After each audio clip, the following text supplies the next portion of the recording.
Hi there. All right, so I'm still playing around with my lighting, and of course, always when I go live, um, the light in here is beautiful. I'm just saying, but it doesn't come across well on the camera. Sorry. All right, so hi, this is Monica. You can call me Nerd Queen, or hi, I'm Nerd Queen, but you can call me Monica. Um, is how I usually would introduce myself when performing. I'm going to also turn off my ringer because, again, yeah. All right. So, as I'm still tinkering with lights a little bit, I kind of I've been wanting to come on live since the last time, obviously, but I I kind of want to make sure I make this particular outlet of my creativeness be, I don't know, a little different than what people expect it to be, but I'm not doing it because I want people to, I don't know. I'm doing it because I know I have certain insights that a lot of people don't have. Um, being a Black woman guitar player, um, multi instrument player, songwriter, composer, and I can legitly say these things. Uh, opera singer, teacher, so all these things. So I feel like I can offer a very unique kind of perspective about things. And again, still playing with my lighting a little bit. I, you know, like I said, the light in here is great, but maybe I need to. I don't want to do that because that leaves a glare. But anyway, so let's talk. Um, and then, I started thinking also, do I really want to, like, I don't want this to turn into a gossip kind of channel and, just, I don't know. So, what I was thinking is that things that have made me who I am and talking about the industry, at least music on this channel, and things that I've come to learn to be and to do and that kind of thing. So I am I really love ginger beer, fun fact, and non-alcoholic. Have really, really gotten into it. However, I'm not so much into sugar. So it was always like, how do I find like the right kind of ginger beer? And one day I came across it, and it is an Athens ginger beer. I probably shouldn't show who they are, but I hope I gave you enough information. The label is blue there. So I gave you enough information without me being too bold on that. But I mean, if they want to sponsor me, I'm not mad. All right. So anyway, I am having a non-alcoholic ginger beer because I enjoy it. All right. I love interaction. I love discussion. So I'm not into you know, hearing one side. I am definitely a person who can hear and understand different viewpoints and try to be fair in the middle with it. But anyway, so this is how I feel like I want to push the button a bit when it comes to topics, things that people who are probably my age or older who have said, well, this is how it is. And I'm that person, like, why? Or does it have to be that way? So that's kind of what I want to incite in a lot of people. It's like, we got to shake it up. We've been through a lot. Okay. This is now at the time of this recording is 2023. And I did leave a lot of my older videos that I started so many years ago. Oh my goodness. But anyway, so it is It's time. It's like I feel like we are now in another world of thought and creativity and things like that. So I think it is long overdue and it is time. And so if that means, certain people clutching their pearls, so be it. All right. So I'm thinking after I heard the news of Seymour Stein passing away, and he was a co-founder of Sire Records. Let me grab my notes. Uh, co-founder of Sire Records, and back in the 70s and 80s, oh my gosh, like if you wanted, if I could, find like a mind map of, music of the 20th century, I can most definitely put new wave on there as being like so influential, punk in new wave. And it was him that brought a lot of these bands from Europe over here to the United States, and it's been like, an amazing time when they started coming out, like let me just go down the list, like because there's a list. The Smiths he signed, Talking Heads, The Cult, Erasure, the Ramones, The Cure, Depeche Mode, Heart, The Pretenders, and again, I also found this kind of amusing. My birthday twin, KD Lang, so she's Canadian though. Anyway, so Seymour, he literally was the one that found these acts, signed them to Sire Records. Um, and as they say, the rest is history, right?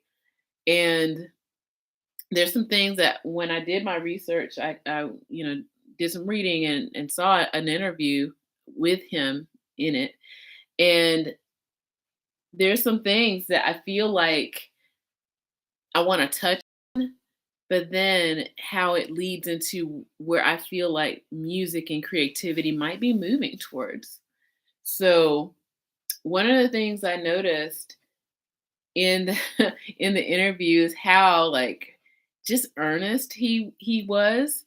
And I'm not saying that to just be, placating because everybody's got whatever, they're good and they're bad, but he seemed like um that typical New Yorker, just, why lie, mentality.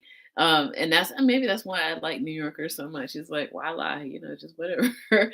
um, and he just was just so matter of factly and unassuming and basically, seeming like that opposite of what most people think you know, talent scout or record label exec would act like, right?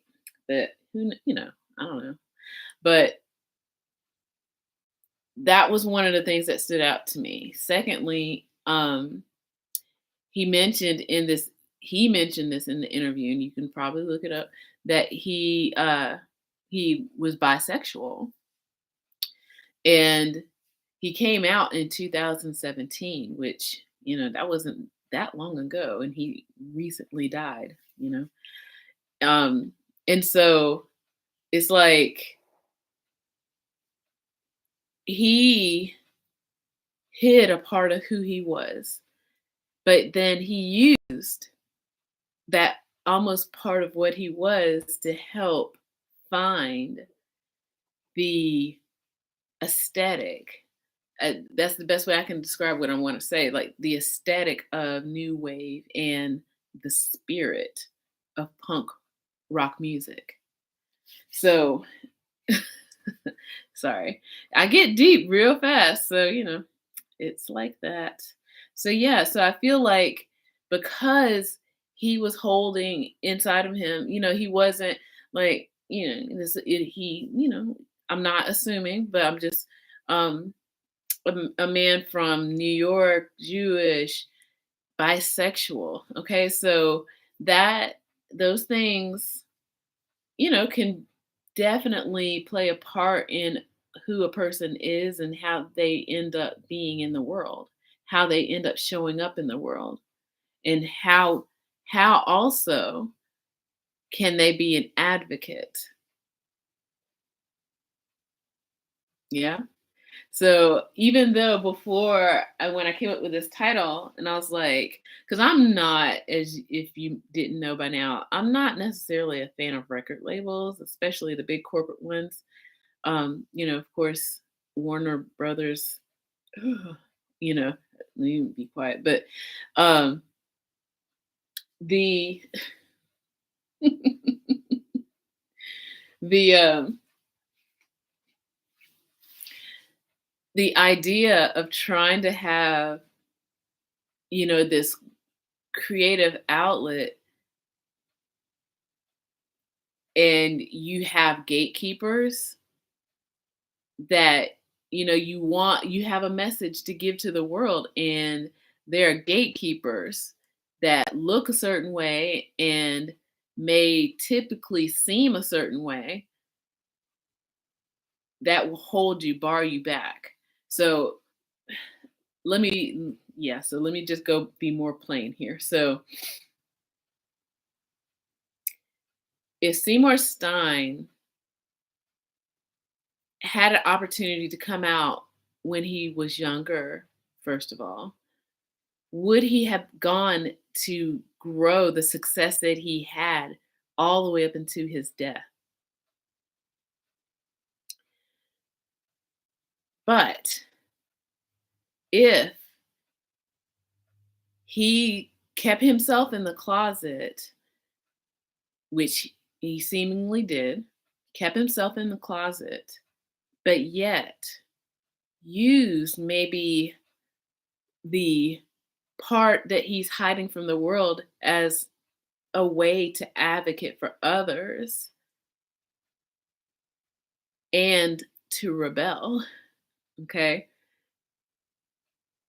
Is it worth it? Would it be worth it? So he took road number 2. So he did not come out. Yet he was able to discover, like, I mean, I started off with certain bands on purpose. So Talking Heads, Erasure, um, Depeche Mode.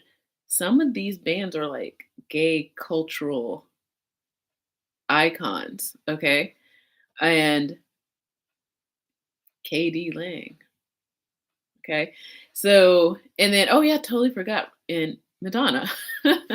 I totally meant to say that. I'm so sorry. But anyway, sorry, Madonna. But anyway,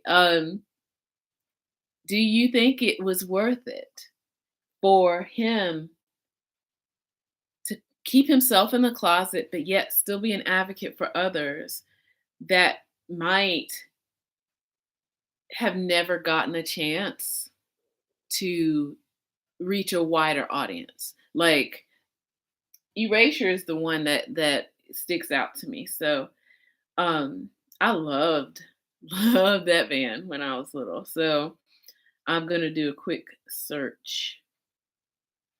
Oh yeah, and before I peer off of here, yeah. So yeah, I'll wait until the end. Like, there was like a situation with one of the Ramones.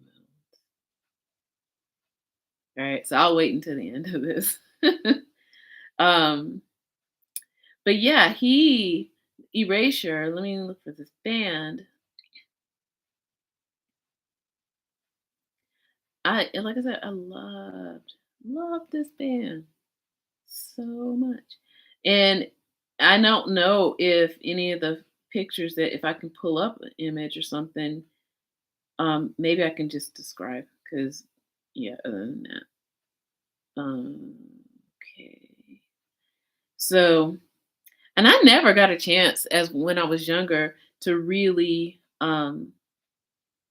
look at pictures of pop icons and stuff, because like this, of course, in the 80s. And I when I think I was a little bit older, teenager, I subscribed to Spin and Rolling Stone and Musician Magazine, with like allowance money and stuff.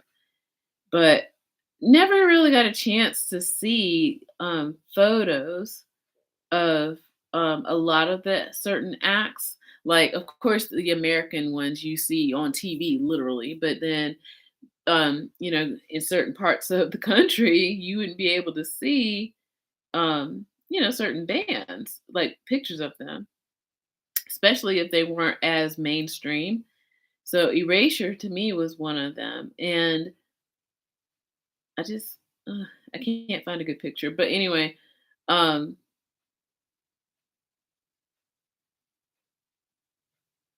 let me get a old picture. I mean, but if you look at the picture, it'd be like, yeah, they're European, but yeah, so it's it's interesting. It is interesting. So that's just something I wanted to put out there where maybe had he, and I'm not saying people stay in the closet. I am not saying that at all, but I'm saying in the time where he lived and all of certain things may have been an obstacle for him already, and then adding that one extra thing made, but yet, like I said, he became, it seemed like an advocate for people who present themselves in all of who they are, right? So that's basically what I'm saying. But at the same time, normally I'd be like, record labels. Mm, mm. And but yeah, sometimes I like to think duality. Like, mm. And so I was kind of looking to see if he was like, I can't remember the guy who married Mariah Carey.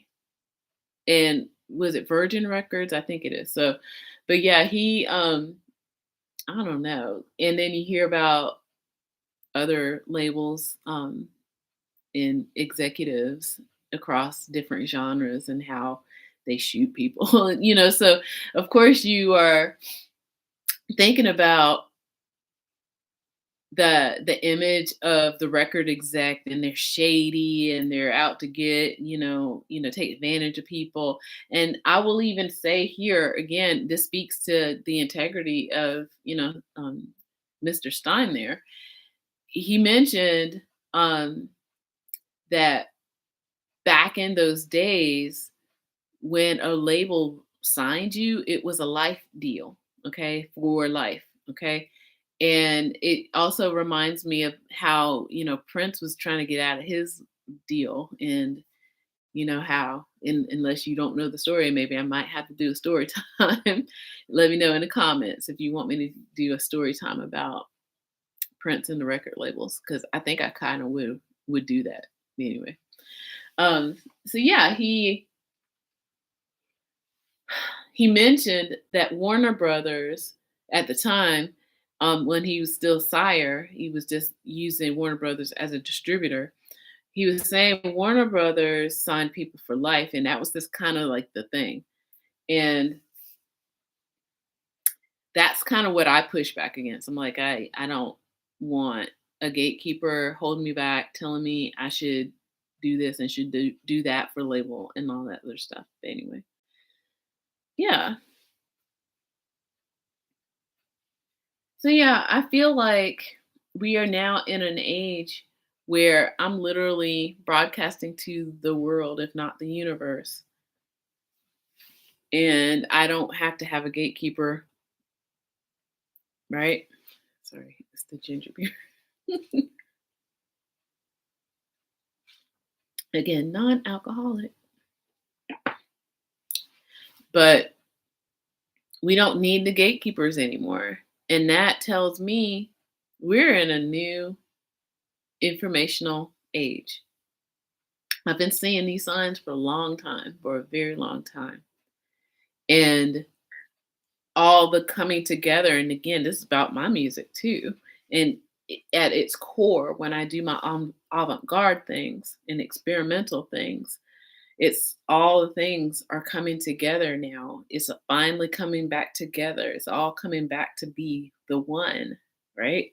Everything's coming back. So if you've heard, like I said, some of my arty, arty art kind of songs, it is all coming back together. And again, this is exciting, so exciting to me. And I hope it's exciting for you because I have things, and yeah, I'm working on things. I am. It's really and truly. And when I one thing that I can tell you, of course, yes, I don't want to give you the working title yet. So the song's based on the children's story. It is coming along. I I was also feeling like I want to challenge myself and write a novella. And maybe I'm not a telenovela, but it's like a mini novel based on the songs and the children's stories. So just again, let me know like what you're thinking. I might do that, and I feel like there's other multi media type things I want to do with these songs, and I'm again hashing it out, trying to figure it out. As you can see, rebuilding all my social media platforms, working hard. So if you know people who want a pass into the queendom, let us know. Let us know. Okay. Tell them about my music. Tell them about um, my mission, I guess. Basically, just be yourself. Be all of who you are. Okay. Really and truly. All right. And yeah, so I'm gonna end this, and I'm gonna tell you. Okay, so what happened? So, uh, with one of the Ramones. So Seymour Stein was saying that Dee Dee Ramone was making the moves on him. Like I guess maybe he was. People had an idea, and about again Mr. Stein, that he might. I don't know, but if you know the Ramones and you know Dee Dee Ramone, yeah, he's I don't know, he's interesting. But obviously for this story, so Dee Dee Ramone came on to Seymour Stein, like, and at this time he's married. Okay, he's married to their manager, right? Their promoter, sorry. Um, and Yeah. So he told the story about how like Dee Dee was like trying to, come on to him and take his clothes off and stuff. And his wife had kind of left, and he had to like come up with this decoy plan to get Dee Dee out of his house. And I was kind of like, wow, that's kind of wild. Um, so yeah, that's very interesting.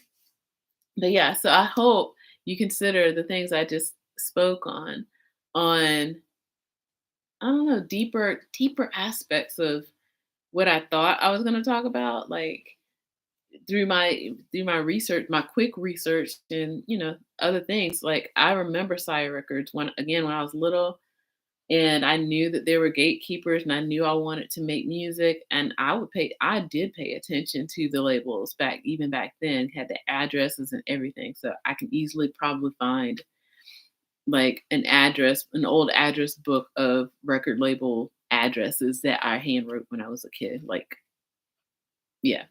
So I remember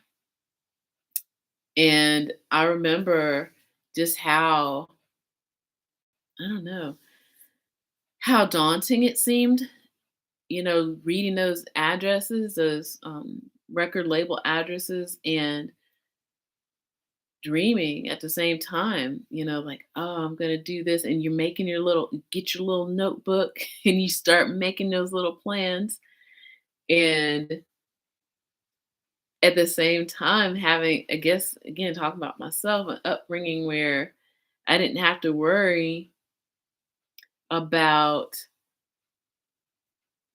people gatekeeping me at my own house, you know, and yeah, it just is very interesting. So I definitely remember Sire Records. And remember, of course, Madonna, because she was definitely, on Sire Records. I would go to the record store and actually sometimes look at the cassettes and the records and look at the back. And, yeah, I was, again, in my little notebook. In my little notebook. But yeah. And sounds like rain. So anyway, so let's have a sip of ginger beer for Seymour Stein, okay? Because this 70s and 80s baby right here wouldn't be into all kinds of music if it weren't for him. Here, here.